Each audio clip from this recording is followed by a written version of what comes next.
So welcome you all. I, Soival Bose, on the behalf of Chanakya IAS Academy, Jharkhand Centers, would like to wish you all the best.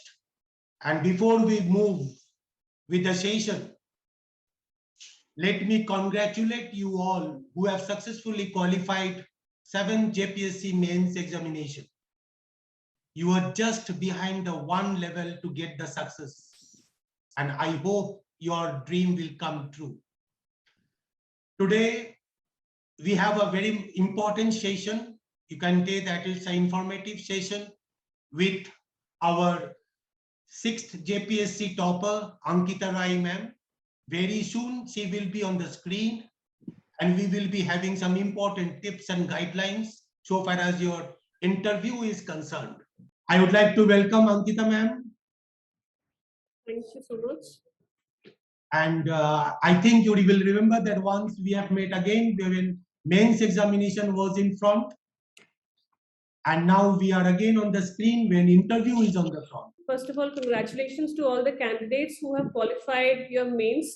Your second and third and the last most important stage is your interview. तो इससे पहले कुछ facts को clear कर देते हैं before making बहुत बड़ा hype कि your interview is just I think 100 marks. अभी का pattern वही है, is it? So majorly जो आपका मेंस आपने जिस तरीके से दिया है that would decide कि आप actually एग्जाम में सेलेक्ट होंगे या नहीं. If you have given काफी अच्छा मेंस तो there is a very high likely probability कि आपका सिलेक्शन हो जाएगा. If you are getting a pretty decent score like 70 to 80 या 80 plus तो उसके वजह से आपका selection of service will be impacted. ठीक है, अगर आप 70 से अच्छा स्कोर ला रहे हैं तो क्वाइट लाइकली अच्छा प्रोबेबिलिटी है कि आप जिस भी सर्विस को ऑप्ट कर रहे हैं वो आपको प्रेफरेंस मिलेगा. ठीक है, तो 100 मार्कर है तो बहुत ज्यादा इशू नहीं है क्योंकि time half an hour to 40 minutes आपका रहता है एंड उसमें आपको बहुत ज्यादा सोचने की बहुत ज्यादा पढ़ने की भी दरकार नहीं है. बट सिंस सब कंप्लीटली पर्सनालिटी बेस्ड क्योंकि आपका जो नॉलेज है that has already been tested mains exam में. ठीक है, so what you have to focus is just on your personality and a bit of day to day awareness कि आप कितना जागरूक है अभी क्या हो रहा है उसके पर्सपेक्टिव में. तो मैं शुरू करूंगी इस चीज से कि पहले आप अपना पर्सनालिटी जब जाएं तो आपका प्रेजेंटेशन बहुत मैटर करता है कि आप क्या किस तरीके से अपने आप को, it's just like selling yourself in market. ठीक है, कि सामने वाला आपको क्यों ले. There should be something spark in you, एक ऑरा होना चाहिए आपके अंदर आपके पर्सनालिटी में जो कि डिसाइड करेगा कि yes you should be there in the service or your contribution will actually matter. तो first of all I think you should have a good personality. presentation अच्छा होना चाहिए, उसके लिए आप लोग basic dress code है वो I think सब कोई aware है उस चीज से. सेकेंड पॉइंट इज जब भी आप एंटर करें इनिशियली आप सबको ग्रीट करेंगे. आपके 4 से 5 पैनल मेंबर्स होते हैं, हर एक को आपको इंडिविजुअली ग्रीट करना पड़ेगा एंड प्लीज डू नॉट जाकर के बैठ मत जाइएगा unless and until they allow you. They can tell you कि please come and have your seat, तब आप बैठे. पूछ सर आप खड़े रहिए, जब वो आपको परमिट देते हैं तब आप बैठिए या फिर आप मांग सकते हैं कि sir can I have my seat, तो आप बैठ जाइए. आफ्टर दैट क्वेश्चंस आपके बम्बार्ड होने शुरू होंगे एक एक करके. ऐसा हो सकता है कि आते के साथ ही आप आ रहे हो तब तक बम्बार्ड होने लगे, तो देयर इज उसमें ज्यादा पैनिक होने का जरूरत नहीं है. जैसे ही आपके सामने क्वेश्चन पुट फॉरवर्ड होते हैं you have to wait for 2-3 seconds, उसके बाद आप आंसर करिए. ये नहीं कि क्वेश्चन शुरू हो रहा है और बिना कंप्लीट हुए आप एकदम हरी में आकर के उसको आंसर कर रहे हैं. So just have patience 1-2 seconds का, उसके बाद give your answer. While giving answer you have to be careful कि आप हर एक पैनल मेंबर को एड्रेस करें. जैसे मान लीजिए मेरे साथ 4 लोग बैठे हैं और मैंने आपसे कुछ क्वेश्चन पूछा, तो आपको ये नहीं कि मेरे साथ ही आई कांटेक्ट के जवाब देना है, आपको हर एक के साथ इक्वली आई कांटेक्ट देना है बिकॉज दैट विल शो कि you are giving importance to each and every member. ठीक है, third thing is it is not necessary कि जितने भी आपको क्वेश्चन पूछे जाए आपको आंसर पता हो. फॉर एग्जाम्पल अगर मैं अपना बात बताऊं, इंटरव्यू मेरा सबसे लास्ट में था. After waiting for like 6 hours मेरा इंटरव्यू हुआ. आई वॉज एग्जॉस्टेड और जिस तरह से क्वेश्चन बम्बार्ड करना शुरू किए तो I think I didn't know 40% of the question because वो बहुत ही रैंडम थे. फॉर एग्जाम्पल पैनल के हेड के पास एक पेन था. सो बिफोर आई सैट पूछा, do you see this is a pencil, can you tell me who discovered this pencil.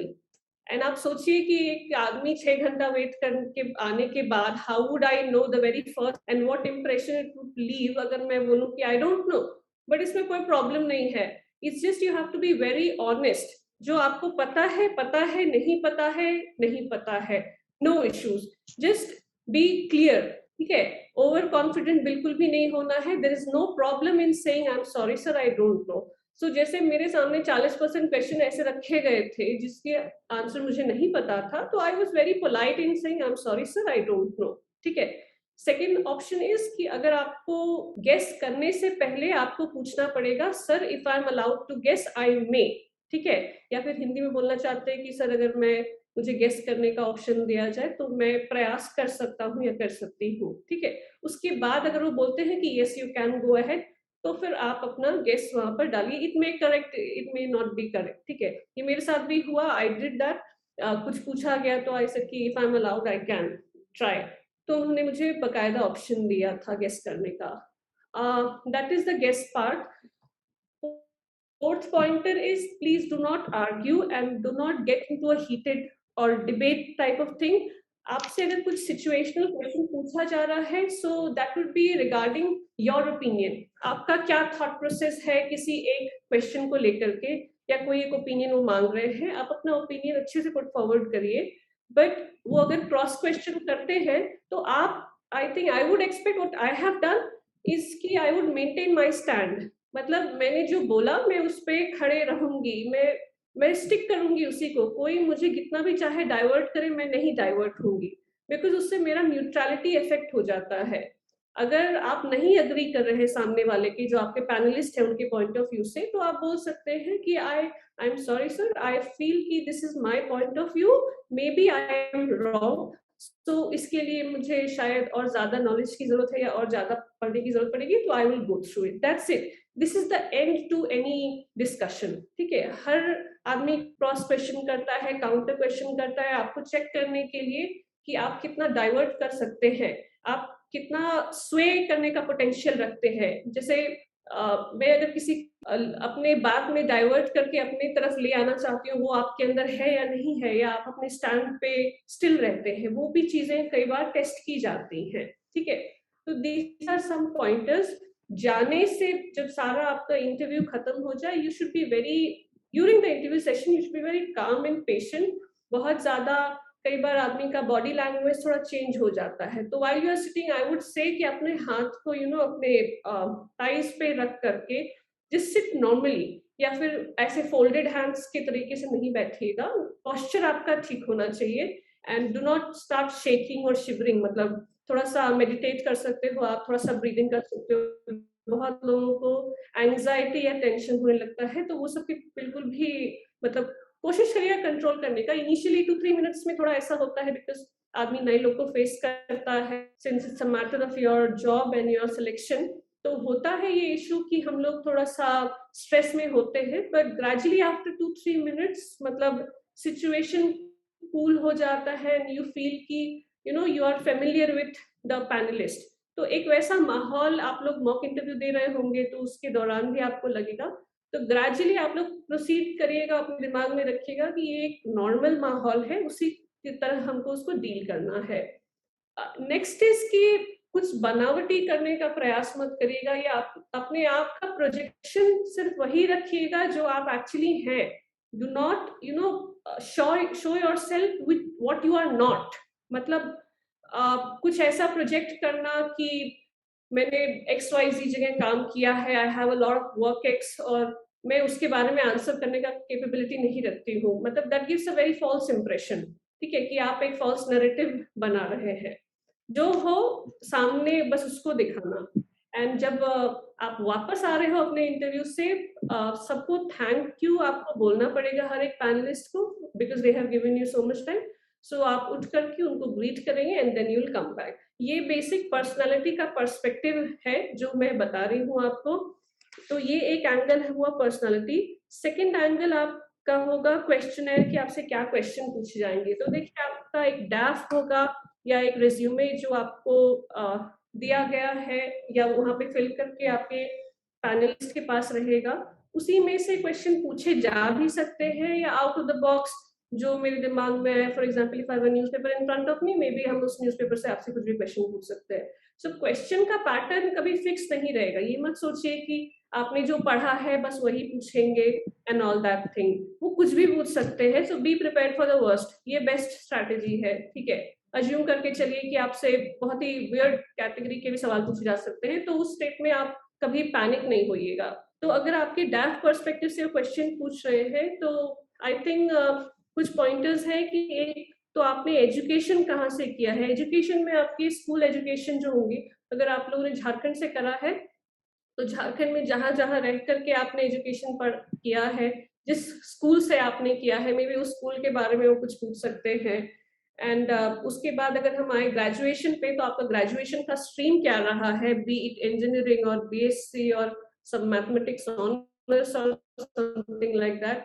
तो वो आपका स्ट्रीम बहुत मैटर करता है कि आपने ग्रेजुएशन किस स्ट्रीम से परस्यू किया है। तो इंटरव्यू में जाने से पहले देखिए, हम ये पॉसिबल नहीं है कि मुझे अपने इंजीनियरिंग बैकग्राउंड का सब कुछ याद हो, but at least I know my basics. I have done engineering from electrical electronics, तो I know the basics of that. उतना ही बेसिक्स आप ध्यान में ले करके जाइए कि केस अगर आप नहीं आंसर कर पाते हैं, आप बोल सकते हैं कि I am sorry sir, I am not in touch with my graduation background, so I can't recall. ये बहुत सिंपल आंसर है, बिकॉज आपने जिस बैकग्राउंड में अपना ग्रेड्स किया है और अभी जो आप कॉम्पिटिटिव एग्जाम दे रहे हो, वो दोनों मिसमैच है, दोनों अलग चीज है, दोनों का सिलेबस अलग है। तो इट्स लॉजिकल कि यू वॉन्ट रिमेम्बर एवरीथिंग, ठीक है। तो आप बोल सकते हैं इस बात को कि I am not in touch with it. And third pointer is कि चूंकि आपने ग्रेजुएशन लिया है, तो हाई लाइकली ऐसा होता है कि आपको कहीं ना कहीं जॉब मिलती है या प्लेसमेंट्स मिलता है, सिलेक्शन होता है। You may end up joining the service और you may not end up joining the service. अगर आपने पहले कहीं नौकरी किया है, वो एक सिनारियो होता है, और दूसरा सिनारियो होता है कि आपने कहीं कोई प्लेसमेंट लिया नहीं, आप डायरेक्टली इस एग्जाम में बैठ रहे हैं।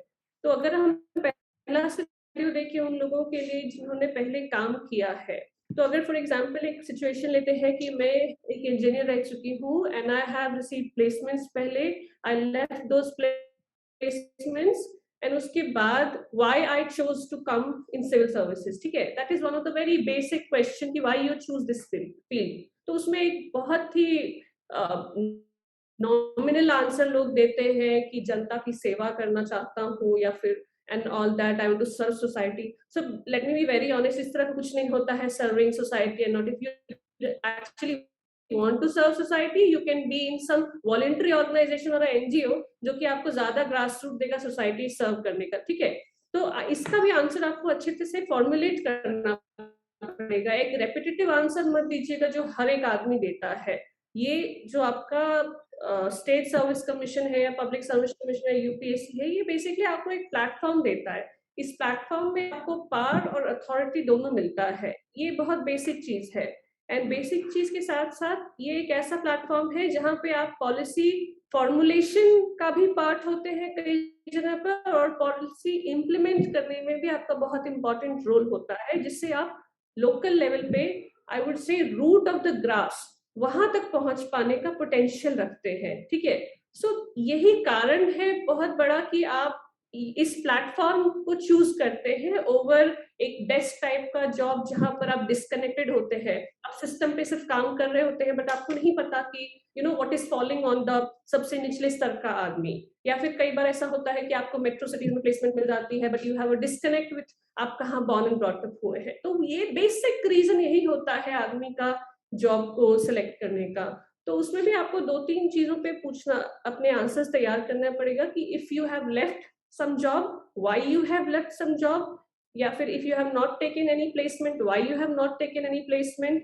Third thing is, अगर आप जॉब में रहते हुए तैयारी कर रहे हैं तो भी आप उस चीज को हाईलाइट कर सकते हैं कि I am still working, but जितना भी मेरे पास समय उपलब्ध है उसमें I am trying my level best कि मैं एक एक्स अमाउंट ऑफ समय निकाल करके I am giving it to my study so that I can get selected. ठीक है, ये भी एक काफी अच्छा इंप्रेशन देता है कि you are working hard on something.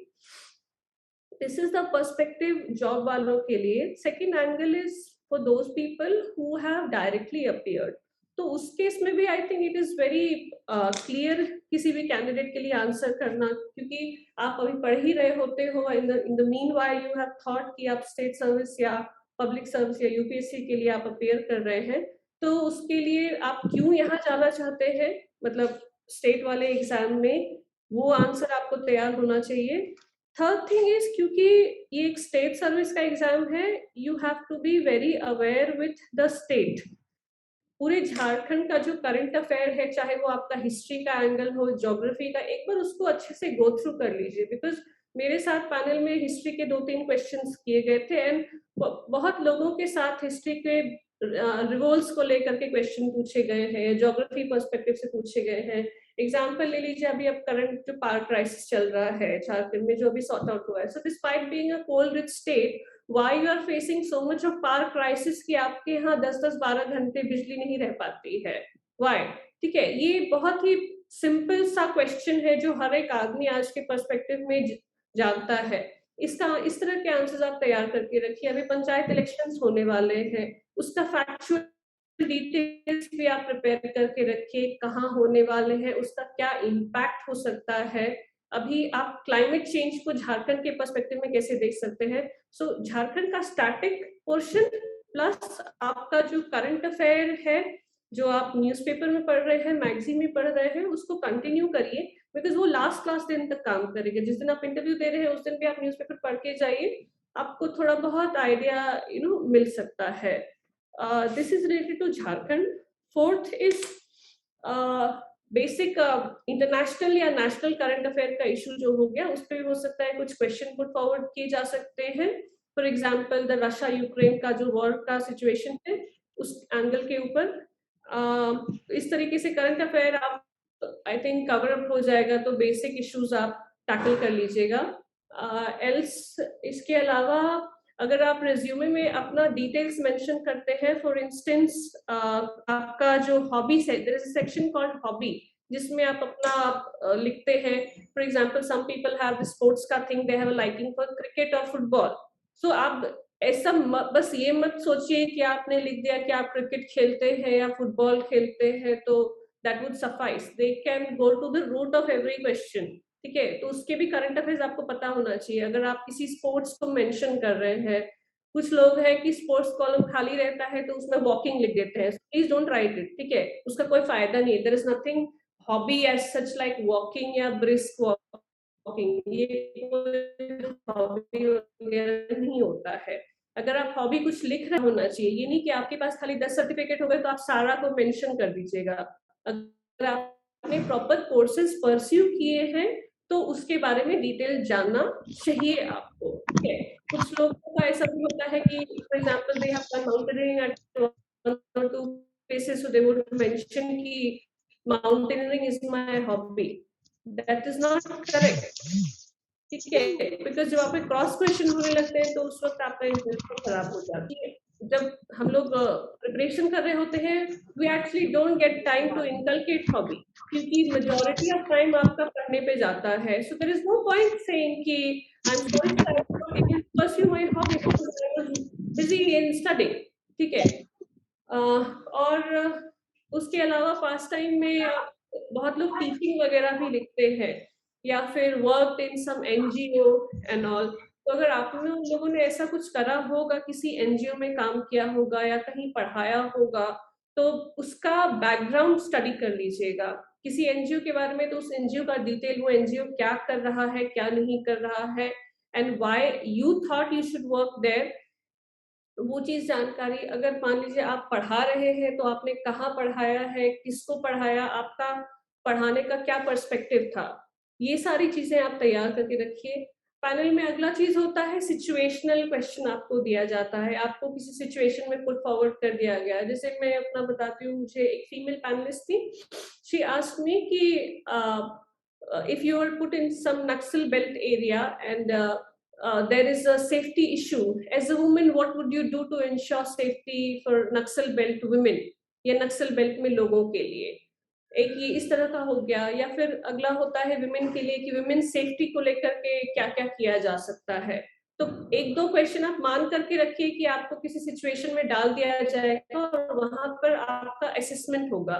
तो you can take time, 1 or 2 minutes you can take, you can think कि व्हाट आप एक्चुअली क्या करेंगे और क्या बेस्ट होना चाहिए करने के लिए, उस हिसाब से आप आंसर करिए। उस पर क्रॉस क्वेश्चन भी होता है, काउंटर क्वेश्चन होता है, उसके लिए भी आप प्रिपेयर रहें सिचुएशनल क्वेश्चंस को लेकर के।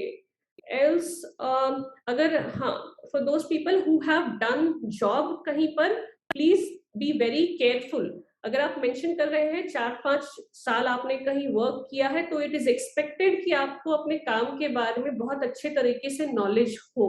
तो आप अपना वर्क प्रोफाइल अच्छे से गो थ्रू कर लीजिएगा, आपने अभी तक क्या कंट्रीब्यूशन दिया है, क्या काम किया है कहीं पर भी किसी ऑर्गेनाइजेशन के साथ, चाहे वो सरकारी हो या कहीं आप कोई कंपनी में काम कर रहे हो, किस तरह का काम था आपका, why you want to leave that job, why you want to come here, this should be clear in your head. Also आपके सर्विस प्रेफरेंसेस, आई हर्ड कि आप लोगों ने पहले भर दिया था, बिकॉज हमारे टाइम में हम लोगों ने लास्ट में भरा था। सो जब आपके सर्विस प्रेफरेंसेस भी आप लोगों ने डिसाइड किए हैं, तो वो भी आप लोग क्लियर हेड होइए कि आपने ये क्यों चूज किया है। For example, why I choose police services over administration, that I know, ठीक है। So this should be very clear to you कि आपने अगर एडमिनिस्ट्रेटिव चुना है तो why, what is the reason, why do you want to go in some administrative services, ठीक है। सो आपके पर्सपेक्टिव बहुत क्लियर होने चाहिए। एंड एल्स वो आपसे पूछ सकते हैं कि how do you see yourself 5 years down the lane, ठीक है, where do you see yourself. तो उसमें भी कुछ लोगों को ऑनेस्ट होना चाहिए। अगर मान लीजिए आप यहाँ पे स्टिक करना चाहते हैं तो वेल एंड गुड, एंड अगर मान लीजिए कि कोई नया ग्रेड से भी बस निकला ही है, फर्स्ट अटेम्प्ट दिया है, तो he or she, if they want, they can actually say कि sir, I think I would make an attempt to give a UPSC or some other examination so that I can move up the ladder. There is no problem in saying all this, ठीक है। तो ये सब चीजें भी आप mention कर सकते हैं। बी पॉजिटिव, ठीक है, बी ऑप्टिमिस्टिक। हर एक क्वेश्चन आपसे अगर पूछा जा रहा है कुछ भी, तो आप कोशिश करिए कि एक क्वेश्चन का सोल्यूशन के एंगल से दीजिए। हर क्वेश्चन को नेगेटिव पर्सपेक्टिव से मत प्रोजेक्ट करिए। मे बी वो हाईलाइट करने का प्रयास करें कि क्या क्या लैक्यूनास है या क्या क्या चैलेंजेस है, उस समय आप दीजिए, लेकिन उसके साथ आप एक सोल्यूशन भी प्रोजेक्ट करिए कि however these problems can be addressed via XYZ, ये सारा। उसके बाद जितना आपसे पूछा जाए उतना ही आंसर करिए। कई बार आप आंसर दे रहे होते हैं, आपको बीच में काट दिया जाता है और दूसरा क्वेश्चन पुट फॉरवर्ड किया जाता है। तो आप ऐसा काम करिए कि आप अपना पूरा ये आंसर कंप्लीट होने का वेट मत करिए। जहां पे आपको काटा गया है आप वहां पर रुक जाइए, उसके बाद अपने नेक्स्ट पैनलिस्ट का ध्यान दीजिए कि वो क्या पूछ रहे हैं, उसके बाद आप उनसे उनका आंसर दीजिए। और भी सिचुएशन ऐसा होता है कि हम कई बार क्वेश्चन को लेकर के क्लियर नहीं हो पाते हैं कि वो क्या पूछना चाह रहे हैं, तो आप वापस भी उनसे पूछ सकते हैं। आप बोल सकते हैं कि pardon sir, I can you please repeat the question. दोबारा पूछने में भी कोई हिचकिचाहट नहीं होती, कुछ लोगों को होती है इस चीज को, तो ये भी चीजें आप अवॉइड कर सकते हैं सो दैट आप क्लियर हेड हो जाएं। एंड उसके अलावा maybe something would be related to your family background. आपके मदर फादर या ब्रदर सिस्टर अगर कुछ कर रहे हो या आपके स्पाउस कुछ कर रहे हो, उनसे भी कुछ क्वेश्चन पूछा जा सकता है। एंड एल्स बहुत ज्यादा पैनिक होने का या बहुत ज्यादा थॉट प्रोसेस देने का जरूरत नहीं है। Just be what you are, that's it, and have a positive energy. I think बहुत ज्यादा लोग डिस्कशन करने का जरूरत नहीं है। आप जाइए, अपने आप पे फोकस करिए। ये इस पे फोकस मत करिए कि सामने वाले से क्या क्वेश्चन पूछा गया। जो आ रहा है, कई लोग का हैबिट होता है ये पूछने का कि क्या पूछा गया क्या नहीं पूछा। इट्स नॉट नेसेसरी, जो उससे पूछा गया जरूरी नहीं है मुझसे भी वही पूछा जाएगा। तो कई बार क्या होता है, आप पूछते हैं और सडनली एक ऐसा क्वेश्चन मिलता है जो आपको लगता है कि मुझे इसका आंसर नहीं पता, तो उसमें क्या होता है, आपका काम डिस्टर्ब होता है, आपका पेशेंस थोड़ा लूज आउट होता है क्योंकि एंजाइटी आपका बढ़ जाता है। तो वो चीजों को भी अवॉइड करिए, एकदम रिलैक्स एटमॉस्फेयर में आई वुड से just give your best shot. That's it. Don't forget to like, share and subscribe to our channel and press the bell icon to never miss an update.